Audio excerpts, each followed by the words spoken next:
We in these hot ass Texas streets, honey. Y'all know we got Governor Hot Wheels down there. Come on now.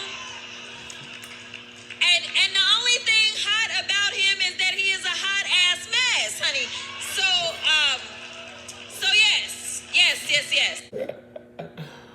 Ooh. Good morning. What's up? How y'all doing? How you doing? JQ, how are you? I'm doing great. I'm up this morning. I'm making me a cup of tea. Finna get into some of these topics. I will not be long today. I gotta run along. I've been up today though already, dyeing some hair and shit. So y'all, might see a little dye on my shirt a little bit. So back to the comment that Jasmine Crotchet made. She made a little jokey joke. And now they trying to censor her, y'all.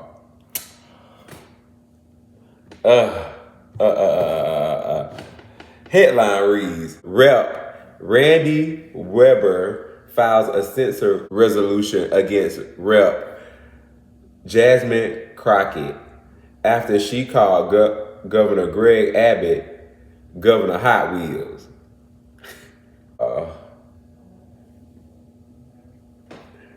We can't make this shit up. And y'all butt hurt up in there about what she had to say about Abbott. And it wasn't even that bad. To me, it was real light. Like real light, dusty shade. It wasn't even, it wasn't. And we got Trump that sat over there. The president done sat up there and then called people all kinds of names in the book. All kinds of names. White boys, I know y'all ain't growing soft on me. I know y'all ain't growing soft on me out there. Come on. We gonna be moving right along. Speaking of politics, headline says, Trump says the government is considering compensating the January 6 rioters. They were patriots as far as I'm concerned. They were treated unfairly. No, but I took care of them. I said I was going to, and I did. Is there any talk of, because they lost opportunity, they lost income, any kind of compensation fund? Well, there's talk about that. We have a lot of people talk about it. A lot of the people that are in government now talk about it because a lot of the people in government really like that group of people. They were patriots as far as I was concerned. I talk about them a lot. They were treated very unfairly. The thing they show is they show a group of 1,000, whatever it may have been, 1,500 people down. What they don't show, you never see the crowd that day.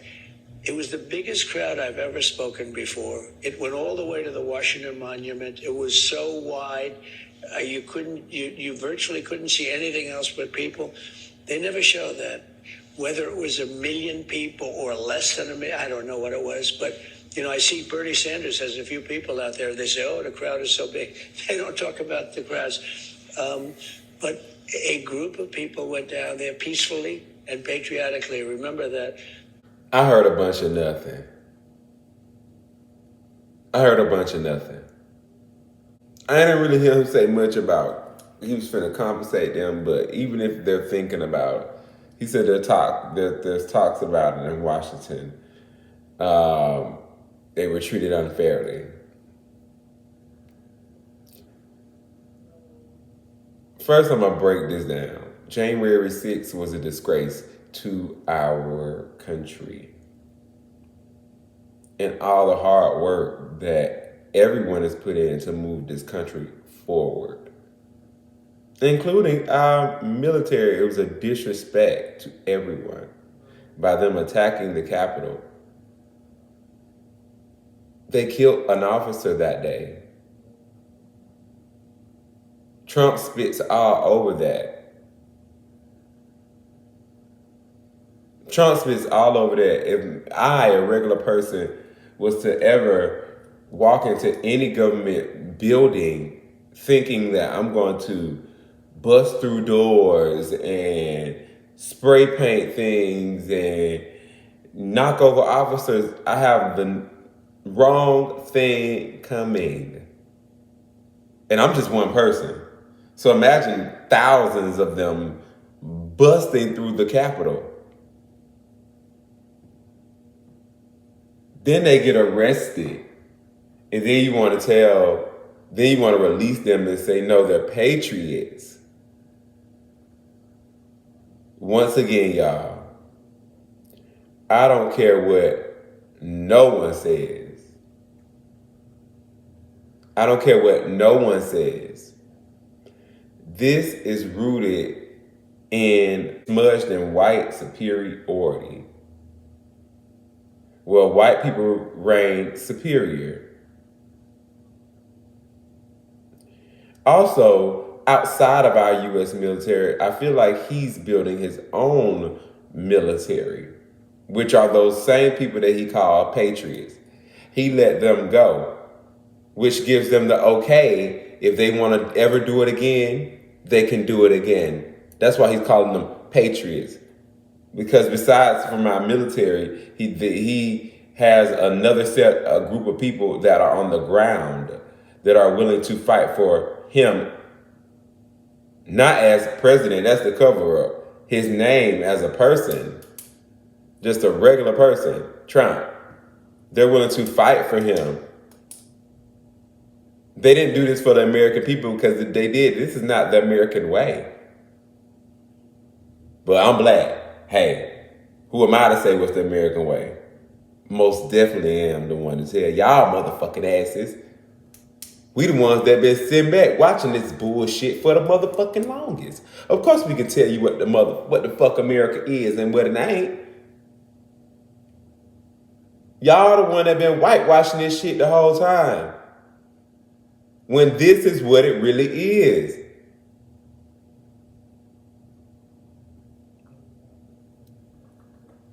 Now you talking about compensating them out of our tax dollars. But I don't think he's going to do it out of our tax dollars. I think they're going to raise the money. One thing about this Republican Party, they don't mind. They will raise the money.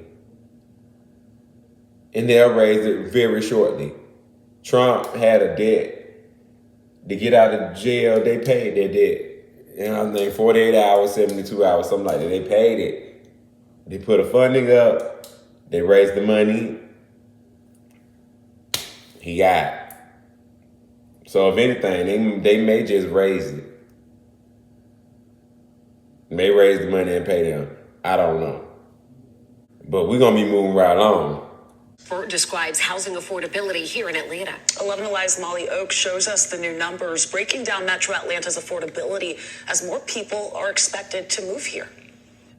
Affording Atlanta. Oh my God, it's so expensive. I feel like you have to live really far out in order to afford anywhere, a house or anything alone, especially. I don't think it's affordable for people who don't have good monetary resources or family resources that have money. Affordability had been an city of Atlanta issue for a long time, but it is an issue which has been growing. Even affording Metro Atlanta. Every city in the 11 County Metro is feeling the pinch. They're all faced with the affordability issue.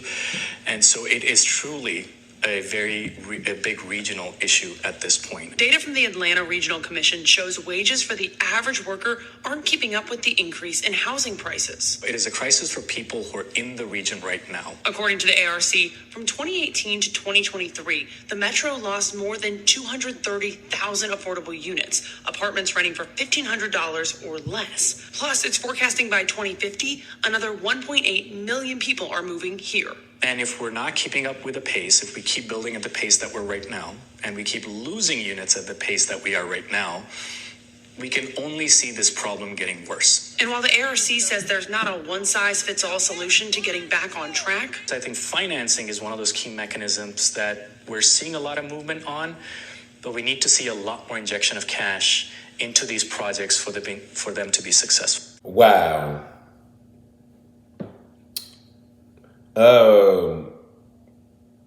I'm from Georgia, and since Hurricane Katrina, we've been wondering why the fuck everybody wants to pile down here. America is huge. Why the fuck do y'all want to move here? And it's crazy because a lot of people like to talk shit about Atlanta. They love talking shit about Atlanta. About the relationships, the jobs, the housing, the people. They don't really talk about our food because they know we can cook down here. But yes, they like to talk about Atlanta so bad. But number one, they never leave. They get here, they become lazy, and then blame Atlanta. They get here and cause the rent to go skyrocket high, pushing people who've been living here out, far out. And like she said, I feel like the girl said when it first came on, she can't find anything affordable unless you're far out. That's somewhat true, but even now, the far out places are becoming just as expensive as in the city. Hell, I live far out in Atlanta, and it's high. That's why I've been looking towards the city. I'm like, it's the same price. I might pay $100 more, somewhere in the same bracket, but might as well move to the city because it's not affordable like it used to be out in the outskirts. No, I don't see this issue getting better anytime soon. It's definitely going to get worse, just like the man said. And that's a bad thing. A lot of, when COVID came, real estate shot through the roof. A lot of real estate companies went around buying up all the cheap real estate in Georgia. And they bought a massive amount of land, massive amount of housing, and they tripled the price they were going to sell it for. There were houses in Georgia for $50,000, $70,000, $90,000. And those same houses that were once in those prices have doubled. The houses that were 120, 180 are now 3 and 4. Yes. So Atlanta is slowly changing. It's becoming polluted with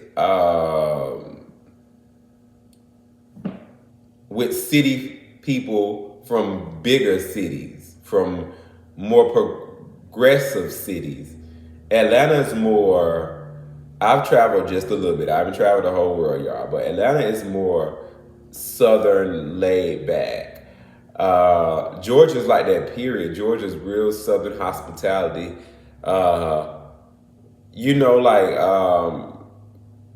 Two-parent family home, the dog, the picket fence, the yard, the house. The weekends are relaxed. Monday through Friday work. It's not country, but it's sort of kind of like a little country, just a little bit. We're not as progressed as other cities. I've been to like New York, and they were more, to me, they felt like they were way further along than Atlanta. Atlanta is a lot relaxed. But those same people are from those cities that move a lot faster than the South. They have came here. And since they are already up on the rent, being high from wherever they are, California, Florida, like California, Miami, New York, so anywhere up north where they making $30 starting an hour. They come here, they are already used to the rent up there being $3,000, $2,000. So they come down here and it's just raising it.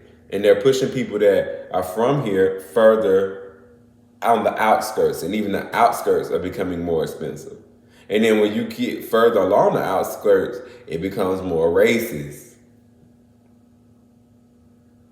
It becomes more racist. And those racist people are raising their prices, doubling and tripling because they see the city people coming. They see the city people coming for their land, coming for their houses, and they're not coming up off of it unless you pay 3-5 times more than what they paid for it. I'm just trying to wonder why people move to Atlanta and complain. They get here and swear they hate it here, but they never leave, causing everything here to just. I see myself moving out of Atlanta though soon, in a few years, y'all, going somewhere else that's less populated and a lot slowed down a lot, because that's how I was used to Atlanta being. Atlanta wasn't so fast. Now Atlanta all fast and congested. It's beginning to become very congested, and people are, watch, the quality of it is going to go down. And then people are going to feel finessed, like they've been feeling finessed. Y'all came here and it ain't what it is. It's very relaxed here, very chill here. A lot of people come here and get lazy and then want to complain because the momentum that they were growing before was a little bit, the progress was a little bit one after the other. You know, the progress was a bit of steps. They were actually going up steps. And here in Atlanta and Georgia, you know, you don't just jump over the steps. You got to slowly creak your way up. Slowly. Everything is slow here. And now everything is speeding up, including the rent. But anyways, we're going to be moving right along. I'm getting up out of here. Hey, shout out to Zaya Wade. Headlines say, Dwayne Wade gushes over Zaya Wade's senior pictures. Proud I see this day. Oh, look at Zaya Wade, y'all. Look at Zaya Wade. Shout out to Zaya. Congratulations on getting ready to graduate from high school. This is a big step for her. Brought Zaya up. And congratulate Zaya. Let me go to the comments, because people in the comments were saying crazy stuff. And I just want to get this part out. Okay, somebody said, why would y'all post them on here knowing how hateful your followers are? She know he was somewhere crying so hard. He a joke though. I don't know about this. He know he's a he. So I look like she for 2000, okay? Mandatory question for people considering having children should be, would you love your child no matter what, unconditionally? Still a boy.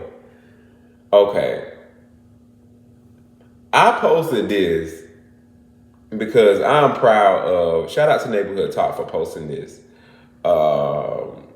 I'm proud of Neighborhood Talk for posting Zaya and some other content, not all is not necessary, but continually posting her, because social media, y'all don't control nobody. Y'all don't pick and choose who can be posting on social media and who can't. Social media is a place for everyone to socialize. For y'all to be on there hating on a child, it just really shows your character as a person.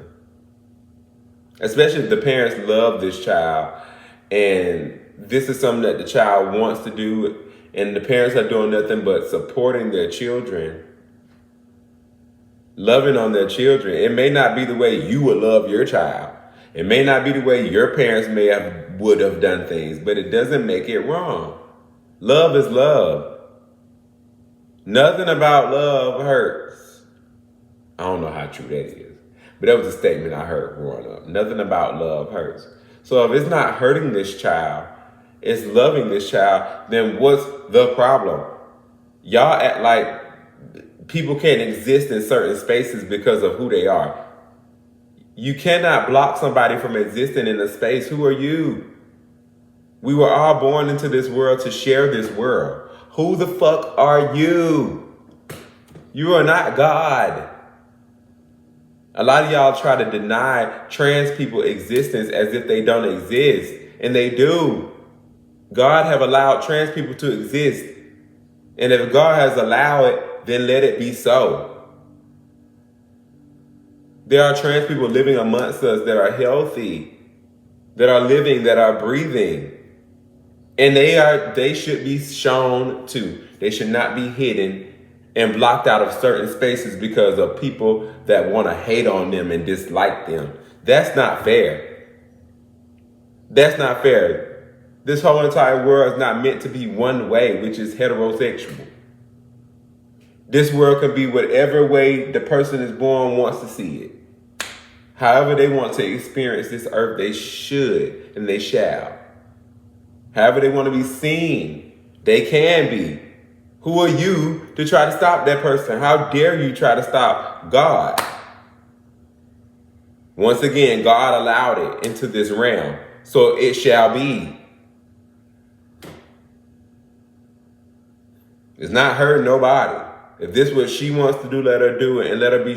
If she wants to be shown in this type of light, allow her. She's a young adult.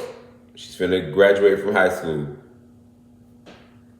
Moving right along. 10 M's for the rest of your entire life is not enough money. Let's debate, please. I would love to get canceled about this.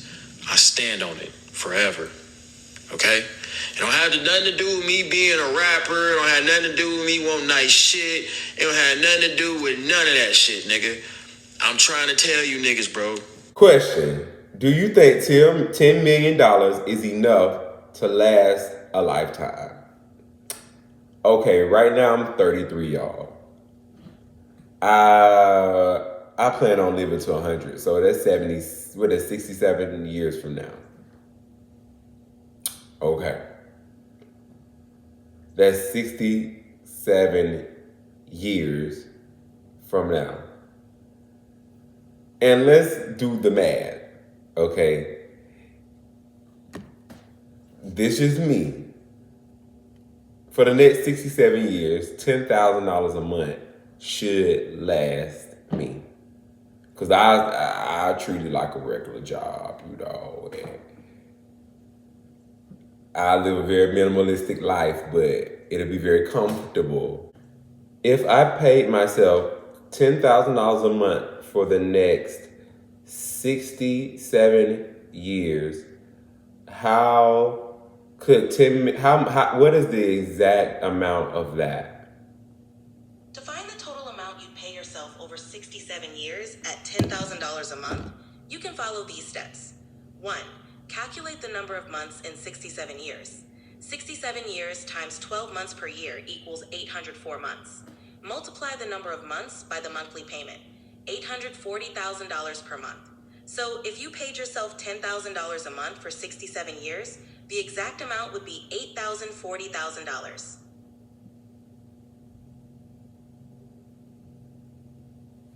That can't be right.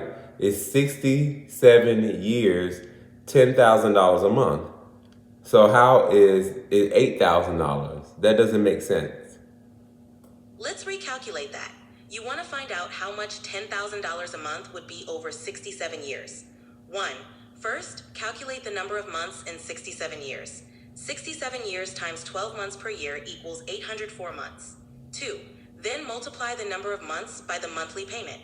804 months times $10,000 per month equals $8,040,000.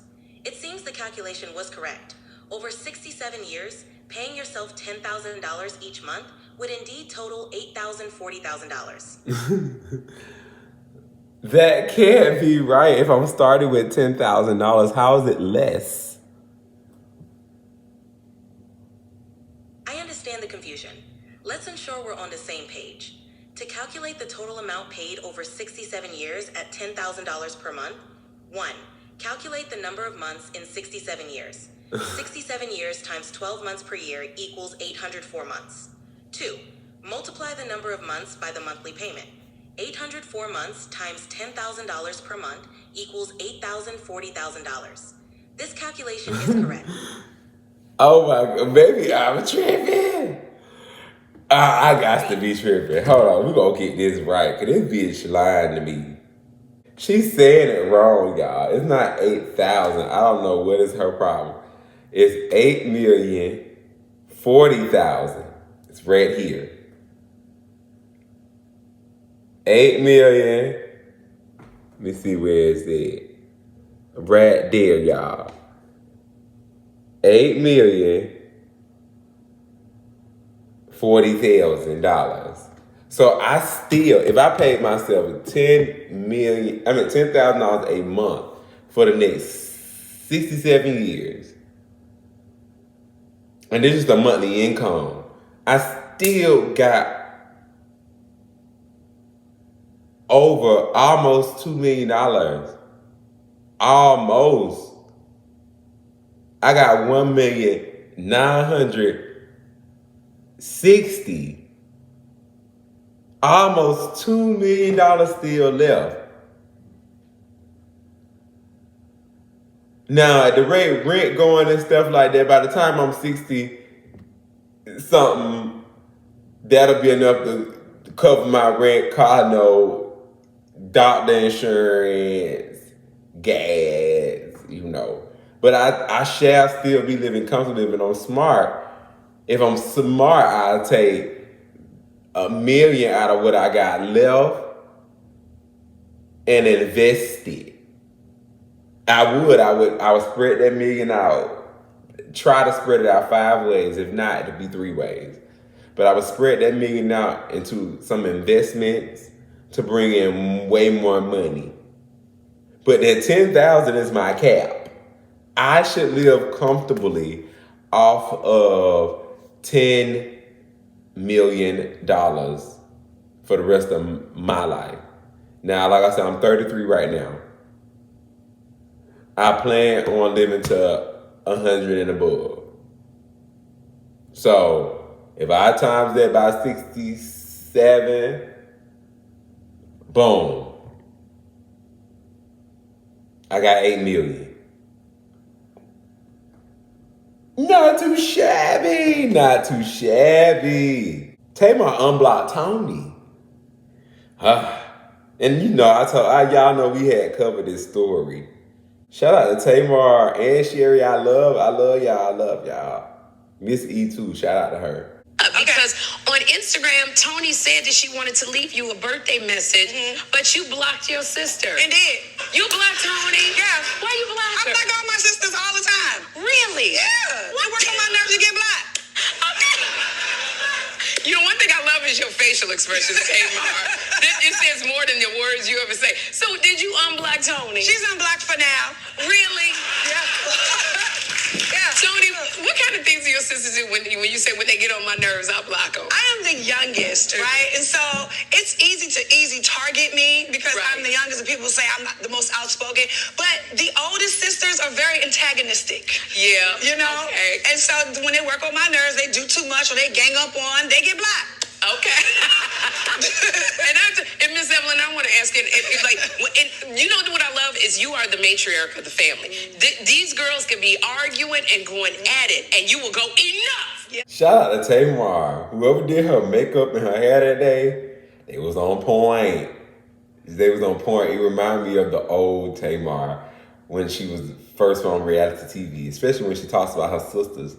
She gets into the element of what caused us to fall in love with her, which is this young sister, spoiled type of thing. But now she's a grown woman and she's flourishing and she looks amazing. I agree with Tamar. Sometimes I ain't never had to block a sibling, like ever. But if I ever had to, I would. And I wouldn't hesitate. I'm the type that I would tell mine too. You're gonna block you because you ain't gonna keep doing da. It's okay to take mental breaks from family and then come back and it's all love. You can block them out of love. Some people need a little blocking. So you can block people out of love. I agree with Tamar. Shout out to Tamar for clearing this up because we were worried like, dang, like y'all got to get along. This is one of Tracy's wishes. Y'all got to come on, get it. I want to just see them girls make it. I want to see them. I'm a fan of that group. Even without Toni in it. Like, just Tamar, Tawanda, Trina, you know, I love them as a group. So I just want to see them thrive and do their thing. I'm proud of you, Tamar, and shout out to y'all for coming back to television, and I'll be watching. All right, y'all, we've come to the question of the day. How long after a breakup do y'all take to go on a date? Should there be a grace period? I'm going to go to the comments and see what they say first.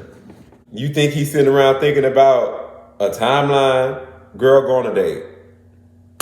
Right, after I finish my 8-hour shift, I'm going.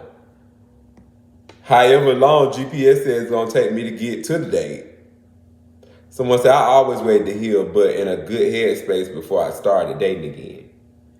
Someone said, I get too depressed after a breakup because for there to even have been a breakup means I was in a relationship. And for one reason or more, it ended. And I'm not a runner. So that also means that my BF or my GF chose not to do the work it was going to take to get to the other side of the obstacle. So they quit. I'm going to say this. I feel like, this me personally, after a breakup, see, I'm 50-50. I understand after a breakup if you want to go on a date. It makes you feel appreciated. It makes you feel like, you know, like, especially if it wasn't your fault because of the breakup.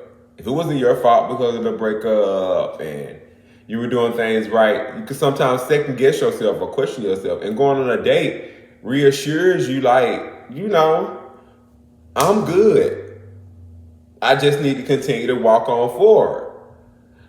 But then, on the other hand, me, if I was to break up with somebody, I need a grace period for myself. And I mean a good one, like a good year of woo solid.